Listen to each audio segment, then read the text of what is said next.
Hello বন্ধুরা, আজকে আমি বাড়িতে খয়রা মাছের ঝোল করেছি। প্রথমে একটা কড়াইয়ে সরষের তেল গরম করেছি, তার মধ্যে বেগুনটাকে হালকা করে ভেজে তুলে নিলাম। তুলে একটা পাত্রে রাখলাম, রেখে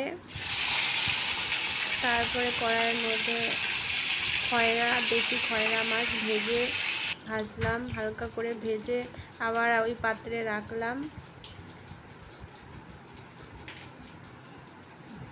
তারপরে আবার কড়াইয়ে অল্প তেল দিয়ে তার তেলের মধ্যে জিরে সোমবার দিলাম।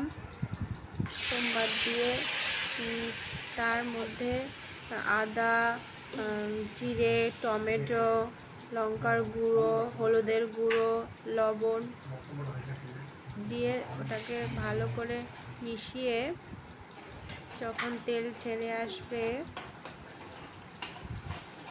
আসার পর অল্প অল্প জল দিতে হবে। জল দেওয়ার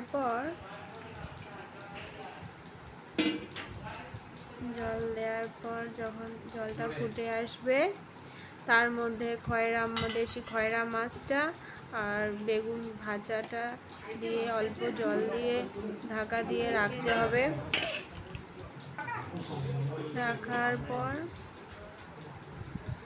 তৈরি হয়ে যাবে। তারপর সামান্য একটু গরম মশলা দিয়ে মিশিয়ে নামালেই হয়ে যাবে।